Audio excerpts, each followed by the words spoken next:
हे coders, रंजिश Kumar this side from Pep coding. अगर आपको याद हो तो मैंने पिछले वीडियो के अंदर वर्टिकल और traversal of binary tree 2 solve किया था, बट उसकी टाइम कॉम्प्लेक्सिटी, कोड सब कुछ एक में ही कर दिया था, तो शायद वो जो वीडियो थी काफ़ी भारी बन गई थी।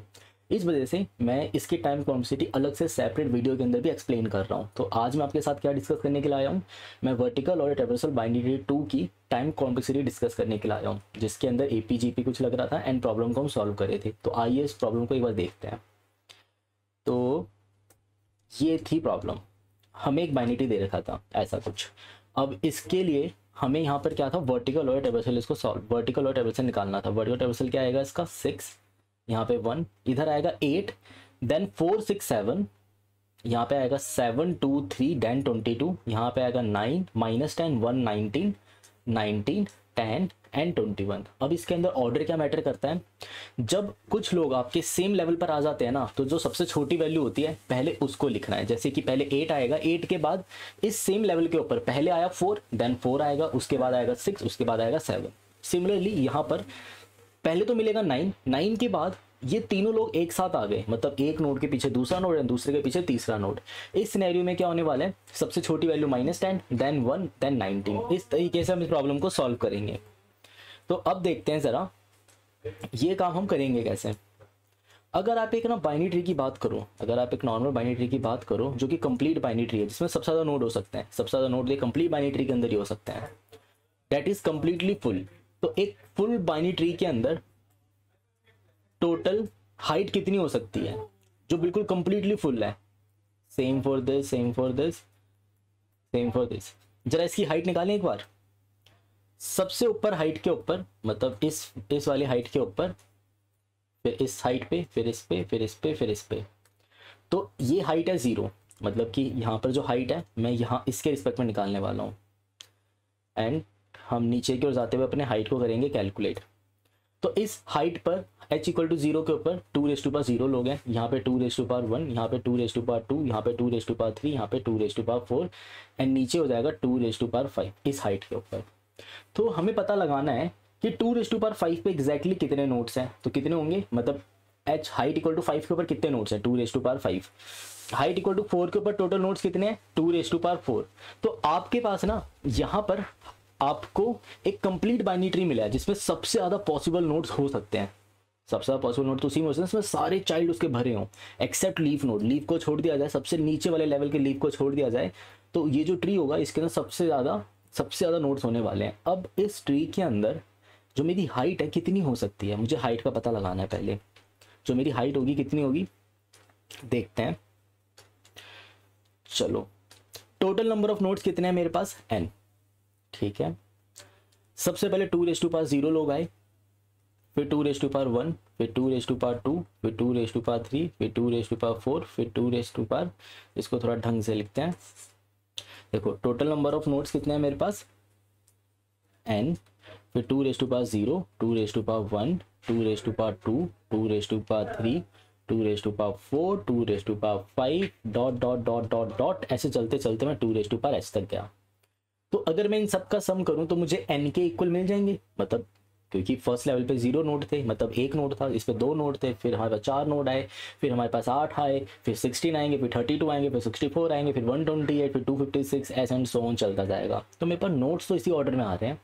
इन सारे नोड्स को अगर मैं सम कर दूं तो मुझे पता लग जाएगा ना टोटल नंबर ऑफ नोड्स कितने थे मेरे पास। तो यही चीज़ हम फिगर आउट करने वाले हैं। देखो अब कैसे करेंगे, यहाँ पे करते हैं, ये है जीपी का समेशन क्या होता है, summation of n = a r⁻n-1 divide by r-1 if ratio is greater than 1। ये जीपी का समेशन होता है। ओके यार, बिल्कुल अच्छी बात है अगर हमें जीपी का समेशन याद है। ये फॉर्मूला लिख लेना, क्यों, क्योंकि अभी मैं आगे भी यूज़ करने वाला हूँ। तो इस फॉर्मूले को राइट डाउन कर लो ताकि आगे हम इसको यूज़ कर पाएँ। चलिए निकालते हैं यहाँ पर। ओके, सो n = 2⁻0। अच्छा, यहाँ पर a टर्म क्या है मेरी, इधर a है 2⁻0 वेयर r = 2, n यहाँ पर n हो जाता है मेरे पास h। तो सॉल्व करते हैं, मतलब इसको p लिख देता हूँ मैं, टोटल p टर्म के लिए सॉल्व कर रहा हूँ। तो यहाँ पे p हो गया मेरा h। तो n = n इसलिए लिया क्योंकि n यहाँ पे यूज़ कर रहा हूँ ना मैं, इस वजह से। तो इधर हो जाएगा 2⁻0 ratio 2 total number of terms h -1 upon में 2 - 1 करते हैं solve. Two minus one one हो गया, 2 रेज टू पावर 0 1 हो गया, यानी कि n की वैल्यू आ गई इसके equal, where n equal to 2 raise to power h minus 1। अब इधर क्या करता हूँ मैं, 2 raise to power h equal to n plus 1 ऐसे लिख लेते हैं। टेक लॉग बोथ साइड, तो 2 बेस पर लॉग लेते हैं जरा, and log of 2 of n plus 1। सो अगर दूसरी प्रॉपर्टी, पहली प्रॉपर्टी तो ये थी, दूसरी प्रॉपर्टी क्या होती है, अगर आप कोई लॉग a बेस ऑफ मतलब b ऑफ c ले लेते हो तो आंसर क्या आता है इसका, c log a base of b, ये आंसर आएगा। थर्ड प्रॉपर्टी क्या होती है लॉग की, बहुत अच्छी प्रॉपर्टी है, अगर log a base of a होता है तो ये होता है हमारा 1 के बराबर। ये 3 चीज़ याद रखना। जीपी का समेशन कैसे निकाला जाता है, यहाँ पे मैं लिख देता हूँ, आई थिंक हाइड हो रहा था अभी, हाँ अब देख लो। जीपी का समेशन क्या होता है, ये A are raise to power P, यानी एस ऑफ पी टर्म निकालनी है, मतलब पी टर्म का समेशन करना है, तो फॉर्मूला बनता है a are raise to power p minus 1 divided by r minus 1।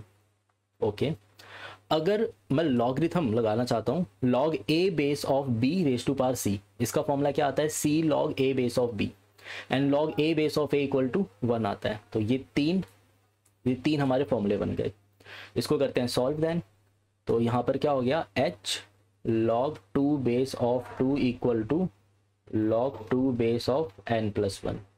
तो ये तो हो गया 1, so h multiply 1 equal to h, and again log 2 base of n plus 1। तो एक कंप्लीट ट्री की हाइट कितनी होती है हमारी, log होती है log 2 ऑफ n प्लस 1। ये कंप्लीट ट्री की हाइट हो गई, ठीक है, अच्छी बात है, मतलब मेरे को कंप्लीट ट्री की हाइट मिल चुकी है। एंड अब क्या कर रहे हैं हम, अब इसको करते हैं आगे सॉल्व।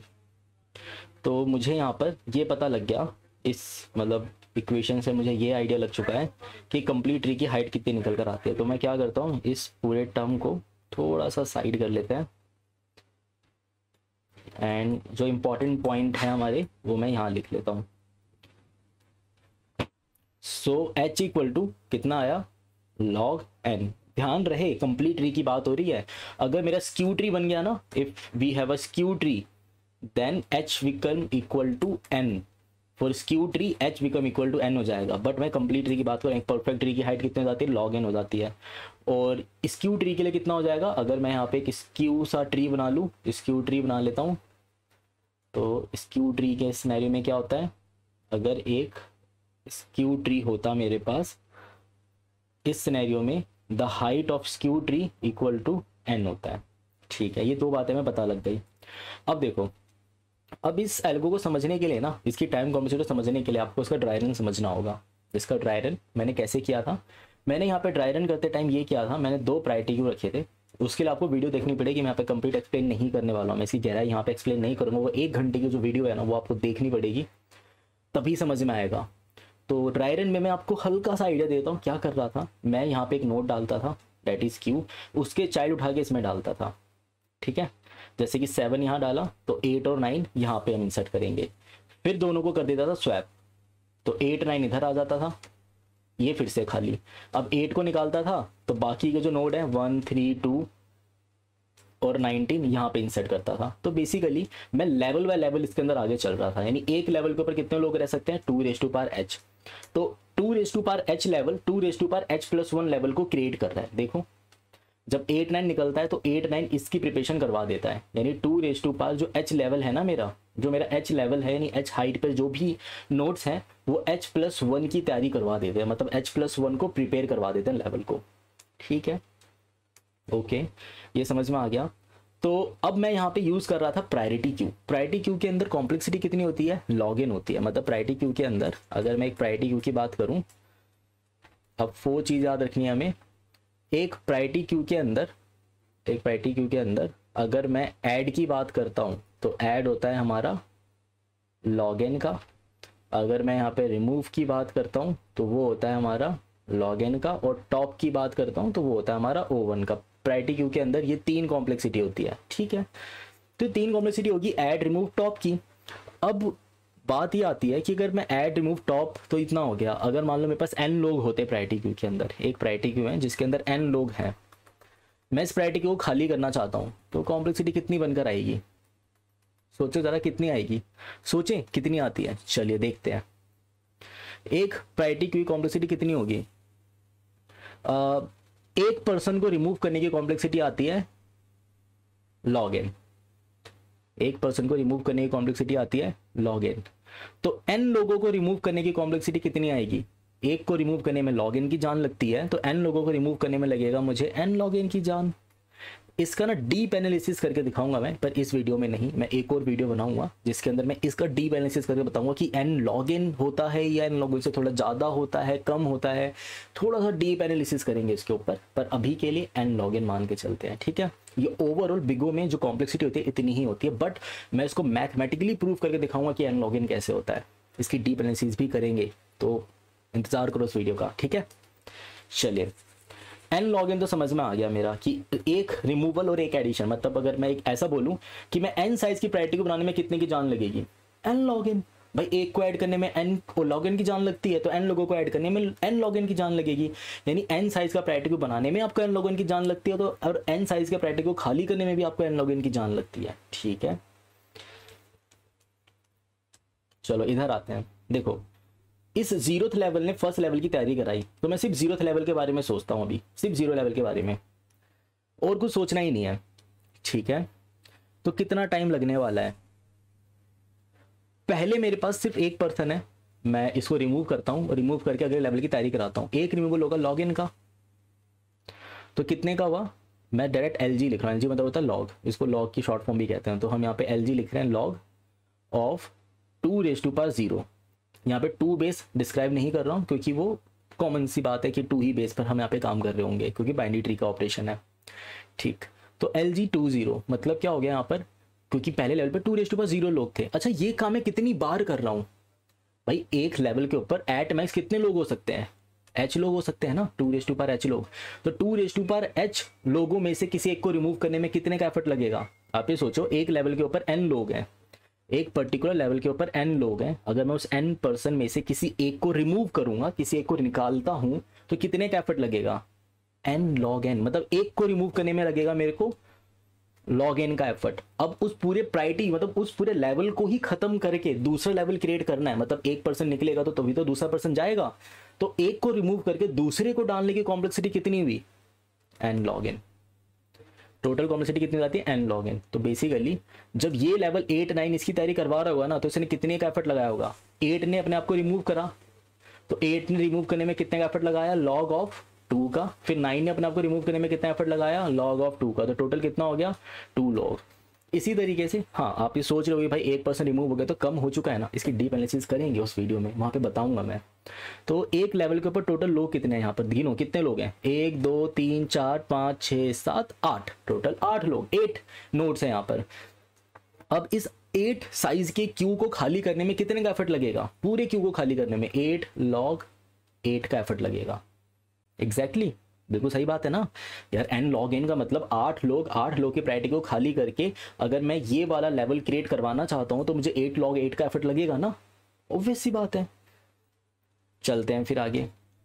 मतलब बिल्कुल प्रिसाइज, जो आप जानते हो ना वो लिखो, बस सॉल्व हो जाएगी प्रॉब्लम अपने आप ही। यहाँ पर 2⁻0 लोग, ठीक है। अगले लेवल पे 2⁻1 लोग हैं। अब इन दोनों लोगों को खाली करने में, एक को खाली करने में लगता है log n का एफर्ट, तो 2⁻1 लोगों को खाली करने में, 2⁻1 साइज के प्रायोरिटी को खाली करने में लगेगा 2⁻1 log ऑफ 2⁻1 का एफर्ट। तो log को लिखते हैं, कंप्लीट ही लिख लेते हैं, ज़्यादा बेटर रहेगा। यहाँ पे लगा 2⁻0 log ऑफ 2⁻0 का एफर्ट, प्लस में 2⁻1 log ऑफ 2⁻1 का एफर्ट। फिर यहाँ पे बनाएंगे 2⁻2 ऑफ log ऑफ 2⁻2 का एफर्ट, ठीक है। अब आगे चलते हैं। अब देखो, एट हाइट 3 टोटल लोग कितने होंगे? टोटल नोड्स कितने होंगे? 2⁻3। एक नोड को रिमूव करने में लगता है log ऑफ 2⁻3 का एफर्ट। तो 2⁻3 नोड्स को रिमूव करने में कितने का एफर्ट लगेगा? 2⁻3 मल्टीप्लाई log ऑफ 2⁻3। एक पैटर्न दिख रहा है आपको? ये तो कुछ ऐसा पैटर्न बन गया, log ऑफ 2⁻4, एंड ये चलता जाएगा, तो कभी रुकेगा ही नहीं। चलिए कोई बात नहीं, सॉल्व करेंगे हम इसे। अब तो dot dot dot dot dot मैं ऐसा लिख दूँ 2⁻h−1 log of 2⁻h−1 plus में 2⁻h dot log of 2⁻h। Perfect, एक इक्वेशन हमारी बन गई। h हाइट तक तो ऐसी इक्वेशन जाने वाली है। चलिए कोई बात नहीं, इसे करते हैं आगे सॉल्व, देखते हैं क्या होता है आगे। अब जो इक्वेशन आई ना, अब इस इक्वेशन को आपको करना है सिंप्लीफाई। ये इक्वेशन हमने एक बना ली। अब देखो इस लेवल पे जितना टाइम लगाया मैंने, इस लेवल से दूसरे लेवल को क्रिएट करने में जितना टाइम लगाया, प्लस में इस लेवल से इस लेवल को क्रिएट करने में जितना टाइम लगाया। ऑफकोर्स आप ये सोच रहे होगे कि जब आप इस लेवल को क्रिएट कर रहे तो आप उस वाले एलिमेंट में ऐड भी तो कर रहे थे। तो हाँ, कह सकता हूँ कि मेरे को यहाँ पे डबल टाइम लगा, क्योंकि मैंने इनको ऐड करने में इतना टाइम लिया और उसके बाद इनको खाली करने में भी टाइम लिया। तो आप चाहो तो इस पूरी इक्वेशन को 2 से मल्टीप्लाई कर सकते हो, बट क्योंकि मैं बिगो में काम कर रहा हूँ, बिगो के अंदर उस 2 का कोई एफर्ट नहीं लगता। आपकी मर्जी है, आप चाहो तो 2 से मल्टीप्लाई कर सकते हो। क्यों? सोचो, दोबारा सोचो, इसने जब इस लेवल को क्रिएट किया तो उसने 8 और 9 को ऐड किया हुआ। 1 को ऐड करने में लगता है log n की जान, तो n लोगों को ऐड करने में कितनी क्या लगेगा एफर्ट, n log n का एफर्ट लगेगा। फिर जब इसने इसको क्रिएट किया तो इसने अपने आप को खाली भी तो किया। देखो इसने n log n का एफर्ट लगा के इस लेवल को किया क्रिएट, और दोबारा n log n का एफर्ट लगाकर इसने इसको किया रिमूव, ताकि अगला लेवल क्रिएट हो जाए। तो मैंने इस लेवल के ऊपर, इस लेवल के लिए कितना काम करा, लेवल के ऊपर नहीं, इस लेवल के लिए कितना काम करा। एक बार क्रिएट करने में कुछ टाइम लगाया और एक बार इसको डिस्ट्रॉय करने में कुछ टाइम लगाया। तो टोटल टाइम कितना लगाया? 2 टाइम्स। तो आप चाहो तो इस पूरी इक्वेशन को ना 2 से मल्टीप्लाई कर सकते हो। 2 से मल्टीप्लाई करके अपने पास रख लो, क्या पता काम आ जाए। ठीक है, इक्वेशन 2 से मल्टीप्लाई कर लेंगे। ऐसा सच तो जरूरी नहीं लग रहा अभी के लिए। मैं सिंपली यहाँ पे Tn/2 कर लेता हूँ। ठीक है, मतलब टोटल टाइम इतना ही लगने वाला होगा। सो टोटल टाइम कितना होगा? इस पूरी इक्वेशन को 2 से मल्टीप्लाई कर लो एंड 2 को इधर लेके आ जाता हूँ, तो Tn/2 का टाइम लग रहा होगा। चलिए आगे चलते हैं। अब आगे चलते हैं Tn/2, इसको आगे सॉल्व करते हैं। अब मैंने अभी आपको प्रॉपर्टी सिखाई थी, कौन सी? अगर log a बेस b⁻c है तो c log a base of b हो जाता है, और log a base of a 1 होता है। तो जल्दी से बताओ, कमेंट बॉक्स के अंदर लिखो फटाफट, अगर log 2 बेस ऑफ 2⁻2 है या फिर log 2 बेस ऑफ 2⁻5 है तो कितना हो जाएगा? log 2 base of 2�5 equal to 5 होता है। करेक्ट? किन किन का जवाब सही था? जिनका जवाब सही था लाइक बटन दबा देना। यहाँ पे देखते हैं। सो इधर आया 0.2⁻0, 1.2⁻1, 2.2⁻2, 3.2⁻3, 4.2⁻4, 5.2⁻5, 6.2⁻6, और यहाँ पे हो जाएगा h-1.2⁻h-1। ओके, एंड यहाँ से log ऑफ h बाहर आया तो प्लस में h.2⁻h। अब इस इक्वेशन में से ये तो हटाई दो, ये इक्वेशन तो हट गई।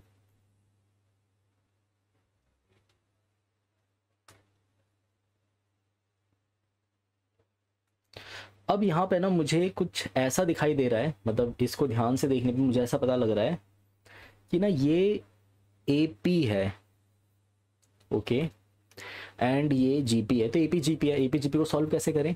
करते हैं जरा सॉल्व।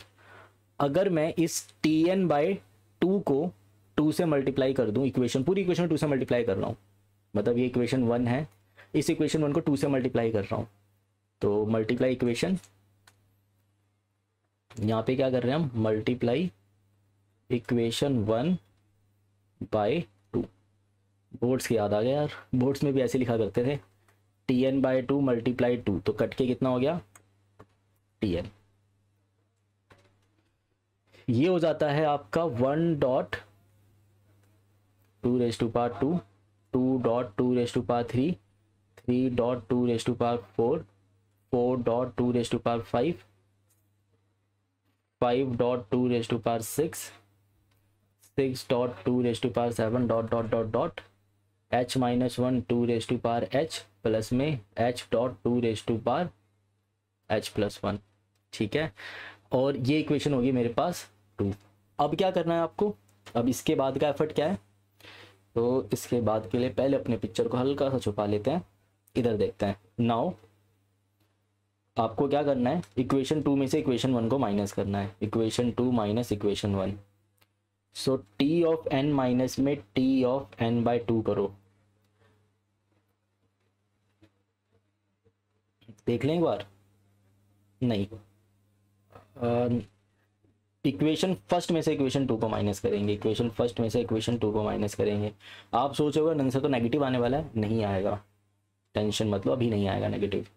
1.2 इसको माइनस करोगे तो क्या हो जाएगा, ये टर्म माइनस होकर कितनी होने वाली है, ये देखो 2 और इसमें 2 है, इसमें कोफिशिएंट 1 है, तो क्या हो गया 2 माइनस 1.2 2 3 यहाँ पर क्या होने वाला है 3 माइनस 2.2 4 यहाँ पे क्या होने वाला है 4 माइनस 3 इंटू में 2 5 यहाँ पे क्या होने वाला है 5 माइनस 4 माइनस में 2 डॉट डॉट डॉट, एंड ये इक्वेशन एग्जैक्टली ऐसे चलती जाएगी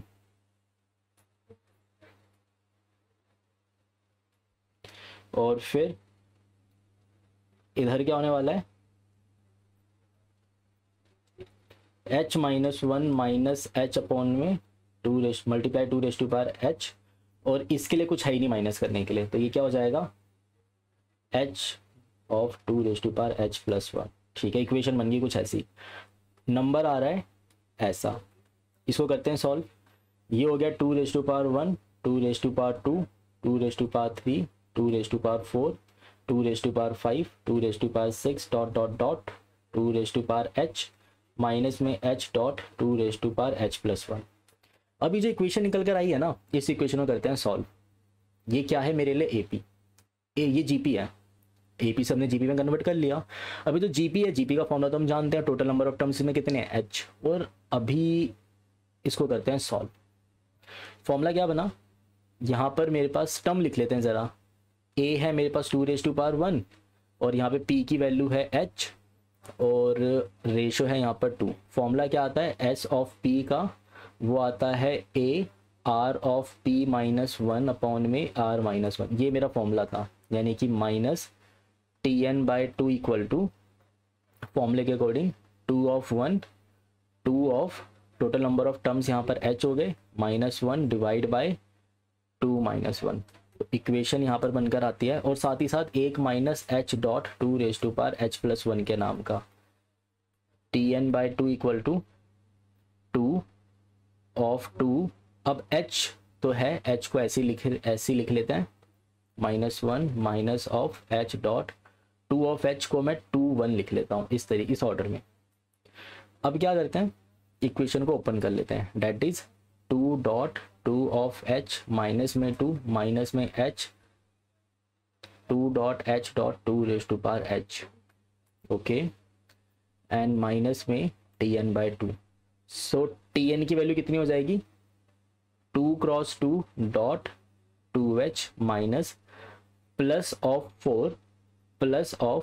4 डॉट h डॉट 2 ये मेरा tn आया, वेयर h इक्वल टू अभी हमने सॉल्व किया था, where h equal to log 2 base of n। So t of n equal to 2 square dot 2 log n plus में 4 इंटू में 4 log n dot 2 log n। तो equation किस में convert हो गई, ये कन्वर्ट हो जाती है मेरी 4, इक्वेशन कन्वर्ट हो जाती है 4 2 log 2 बेस ऑफ n, कितना हो जाता है, ये हो जाता है मेरा n, तो ये हो जाता है 4n प्लस में 4 n log n। ये आ गया इसका टाइम कॉम्प्लेक्सिटी, ये इसकी एक्यूरेट टाइम कॉम्प्लेक्सिटी है मैथमेटिकली जो अभी हमने प्रूफ करी। इसकी कॉम्प्लेक्सिटी आती है -4n प्लस 4 प्लस में 4n log ऑफ n।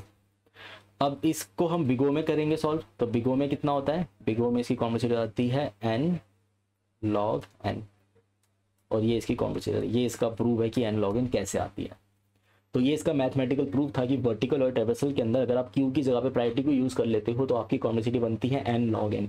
अब मैं एक क्यू की जगह पे, मतलब मैंने 2 क्यू रखे थे, एक क्यू से एलिमेंट निकालता था एंड दूसरे क्यू को प्रिपेयर करता था। अगर मैं यहाँ पे सिर्फ एक क्यू भी रख लूँ, जो कि इसका मेथड 2 था मेरा सॉल्व करने का, उसके अंदर भी कॉम्प्लेक्सिटी इतनी ही आएगी, इस बिगो में सेम रहने वाली है कॉम्प्लेक्सिटी। तो vertical lawyer traversal binary tree 2 का जो कॉम्प्लेक्सिटी था वो है n log n, स्पेस कितना रहेगा O ऑफ n। सो ये था पूरा वीडियो प्योर मैथमेटिकली। एंड हाँ, ऑफकोर्स मैं इसके ऊपर बात करने वाला हूँ कि अगर प्रायोरिटी क्यू के अंदर हम सभी लोगों को ऐड कर देता तो n log n क्यों होता है, इसके ऊपर भी बात करेंगे। बट अभी के लिए तो ये पूरी डिस्कशन थी इसके अराउंड। तो वीडियो को दोबारा देखना, अगर आपको ये मैथ समझ में ना आई हो वीडियो को दोबारा देखो, जब तक समझ में आए देखते रहो वीडियो को, क्योंकि ज़रूरी है ये चीज़। तो ये है टाइम कॉम्प्लेक्सिटी आपकी। आई होप आपको ये वीडियो अच्छी लगी होगी एंड इसमें कुछ सीखने को मिला होगा, आपको नई बात पता चली होगी कि टाइम कॉम्प्लेक्सिटी कैसे निकाली जाती है। काफ़ी हॉट टॉपिक है, क्योंकि टाइम कॉम्प्लेक्सिटी कैसे निकालते हैं, किस तरह से एनालाइज करें, क्या मास्टर फॉर्मूला यूज़ करूँ। नहीं यार, नहीं करना मास्टर फॉर्मूला, गलत है वो।